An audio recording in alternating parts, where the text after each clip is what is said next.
नमस्कार। देश और दुनिया की तमाम फटाफट खबरों में आपका स्वागत है। खबरों के लिए आपसे निवेदन की यदि आपने हमारे चैनल को सब्सक्राइब नहीं किया तो कृपया करके देश और दुनिया की तमाम फटाफट खबरों के लिए आपके अपने चैनल को सब्सक्राइब करना ना भूलें। आप सब्सक्राइब करते हैं तो हमें हिम्मत होती है सही और सच्ची खबरें और उन खबरों को जो मीडिया आपसे छुपा रहा है, मीडिया उसको तोड़ मरोड़ कर पेश कर रहा है, उन खबरों को आप तक पहुंचाने की। क्योंकि मीडिया किस तरह की खबरें आपको दिखाता है यह आप भली भांति अब जान गए हैं। यही कारण है कि मीडिया में अब लोग कम रुकने लगे हैं या कम देखने लगे हैं न्यूज को। तो क्या है आज की बड़ी खबर? राहुल गांधी आज, जी हां, लोकसभा में आज राहुल गांधी ने ऑपरेशन सिंदूर पर बहस के दौरान कहा कि ट्रंप ने 29 बार कहा कि हमने युद्ध रुकवाया। अगर दम है तो प्रधानमंत्री यहां सदन में यह बोल दे कि वह झूठ बोल रहे हैं। उन्होंने कहा कि रक्षा मंत्री ने सदन में कहा कि हमने रात 1:35 पर पाकिस्तान को यह बताया कि हमने आतंकी ठिकानों पर हमला किया है। राहुल ने कहा कि मैं कहता हूं कि आपने 35 मिनट में ही पाकिस्तान के सामने सरेंडर कर दिया। यह बता दिया कि आपके पास लड़ने की इच्छा शक्ति नहीं है। सरकार ने पायलट्स के हाथ पांव बांध दिए।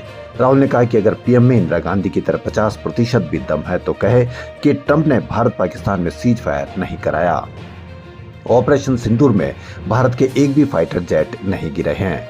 राहुल से पहले प्रियंका गांधी वाड्रा ने कहा कि लोग सरकार के भरोसे पहलगाम गए थे, लेकिन सरकार ने उन्हें भगवान भरोसे छोड़ दिया। पहलगाम में जब लोगों को मारा जा रहा था तब वहां एक भी सुरक्षा कर्मी नहीं दिखा। पीएम ऑपरेशन सिंदूर का श्रेय लेने आगे आते हैं, जिम्मेदारी लेने क्यों नहीं आते हैं? वहीं आज ऑपरेशन सिंदूर पर मंगलवार को आज भी बहस हो रही है। केंद्रीय गृह मंत्री अमित शाह सदन को संबोधित कर रहे, बताया कि पहलगाम में हमला करने वाले आतंकवादियों को ढेर कर दिया है। तो इस पर सपा प्रमुख अखिलेश ने संसद में ऑपरेशन सिंदूर की बहस में भाग लिया। इस दौरान उन्होंने कहा कि हमें अपनी फौज पर गर्व है। इसके साथ ही उन्होंने ऑपरेशन महादेव को लेकर सरकार पर सवाल भी खड़े किए। उन्होंने कहा कि आखिर क्यों कल ही ऑपरेशन चलाया गया? अखिलेश यादव ने सरकार से पूछा कि ऑपरेशन महादेव कल ही क्यों हुआ है। उन्होंने कहा कि जिन राफेल की नींबू से पूजा की गई थी वो ऑपरेशन सिंदूर के दौरान कितने उड़े थे? सीज फायर होने के बाद ड्रोन भारत की तरफ आ रहे थे, यह सीज फायर क्यों किया गया? हमारी सेना पीओके को ले लेती। अखिलेश यादव ने कहा कि हमारी फौज दुनिया की सबसे साहसी फौजों में से एक है।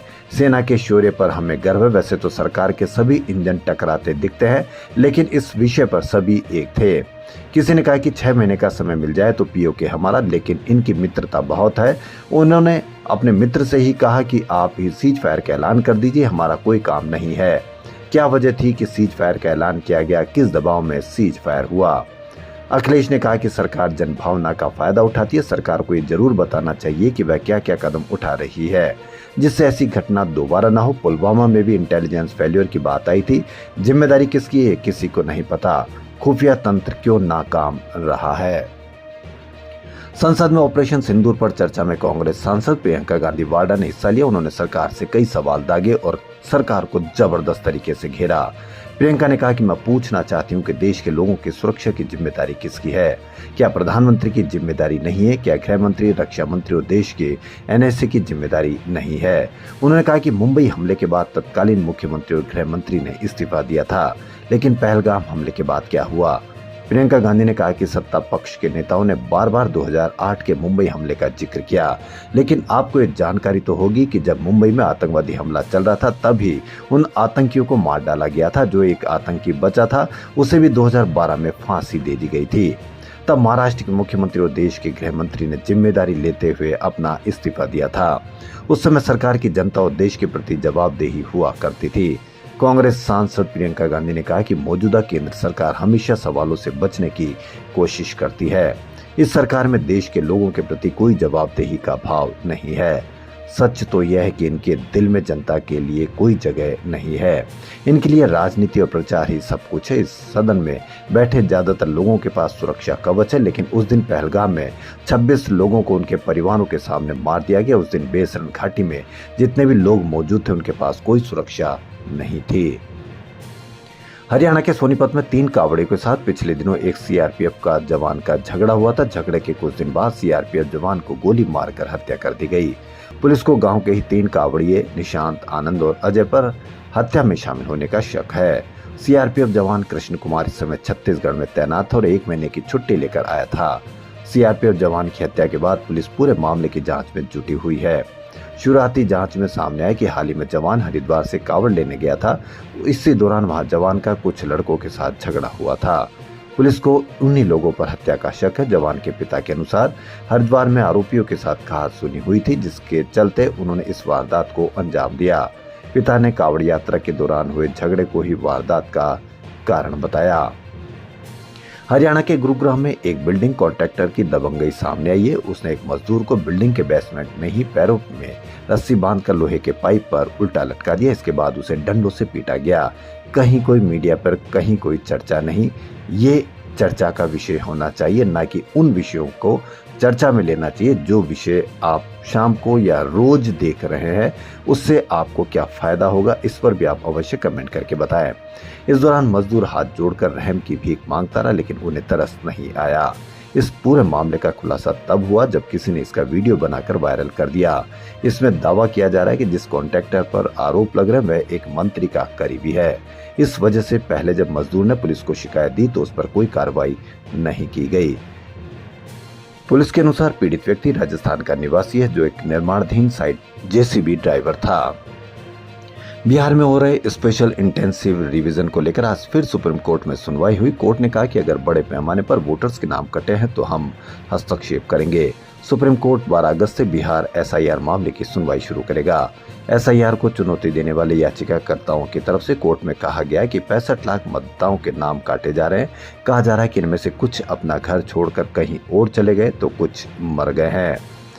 जस्टिस बागची ने कहा कि हम इस पूरे मामले को देख रहे हैं। अगर बड़े पैमाने पर मतदाताओं का नाम वोटर लिस्ट से काटा जा रहा है तो हम तुरंत हस्तक्षेप करेंगे। आप ऐसे 15 लोगों को लेकर आइए जो कहे कि वह जीवित है और उनको मरा दिखाकर नाम काट दिया गया। सोमवार को कोर्ट ने एसआईआर पर रोक से इनकार कर दिया था। राज्यसभा में मंगलवार को ऑपरेशन सिंदूर पर चर्चा के दौरान भाजपा अध्यक्ष जेपी नड्डा को कांग्रेस अध्यक्ष मल्लिकार्जुन खड़गे से माफी मांगनी पड़ी, क्योंकि उन्होंने ऐसा विवादित बयान दिया था। दरअसल हुआ यह कि विपक्ष की ओर से कांग्रेस अध्यक्ष मल्लिकार्जुन खड़गे ने बहस की शुरुआत की। उन्होंने कहा कि पहलगाम आतंकी हमले के लिए कौन जिम्मेदार है, वह कुर्सी खाली करे। अगर कोई जिम्मेदार नहीं है तो पीएम जवाब दे। इस पर जेपी नड्डा ने कहा कि उन्होंने प्रधानमंत्री पर टिप्पणी की है, उनकी तकलीफ समझ सकता हूं, 11 साल से उनको वहां बैठाए रखा है। उन्होंने कहा कि वह मोदी दुनिया के सबसे लोकप्रिय नेता है, पार्टी और देश के लिए गौरव का विषय है, लेकिन आप पार्टी से इतने जुड़ गए हैं कि देश गौण हो जाता है और मेंटल बैलेंस खोकर इस तरीके से बात कर रहे हैं। इस पर विपक्ष ने जोरदार हंगामा शुरू कर दिया। इस पर भी आप अवश्य कमेंट करें कि इस तरह की बयानबाजी क्या आप शोभा करती है लोकसभा में। इससे खड़गे नाराज हो गए। उन्होंने कहा कि उनके मंत्री मेंटल बैलेंस खोकर बोलते हैं। उन्होंने मुझे मेंटल कहा तो मैं इसे छोड़ने वाला नहीं हूं। इसके बाद नाराज देखकर जेपी नड्डा ने उनसे माफी मांगी। केंद्रीय गृह मंत्री अमित शाह मंगलवार को लोकसभा में ऑपरेशन सिंदूर पर 1 घंटा 14 मिनट बोले। उन्होंने भाषण की शुरुआत में पहलगाम हमले के आतंकियों के मारे जाने की जानकारी दी। उन्होंने बताया कि जिन आतंकियों ने बायसरन घाटी में हमारे 26 पर्यटकों को मारा, उन्हें 28 जुलाई को ऑपरेशन महादेव में ढेर कर दिया गया। ये तीनों आतंकी पहलगाम हमले में शामिल थे। उन्होंने सदन में इसके सबूत भी दिए। शाह ने बताया कि आतंकियों की मदद करने वाले 2 आरोपियों को भी गिरफ्तार कर लिया गया है। तो देश और दुनिया की तमाम फटाफट खबरों में फिलहाल इतना ही। यदि आपको हमारा चैनल पसंद आए तो लाइक, सब्सक्राइब और शेयर अवश्य करें। धन्यवाद।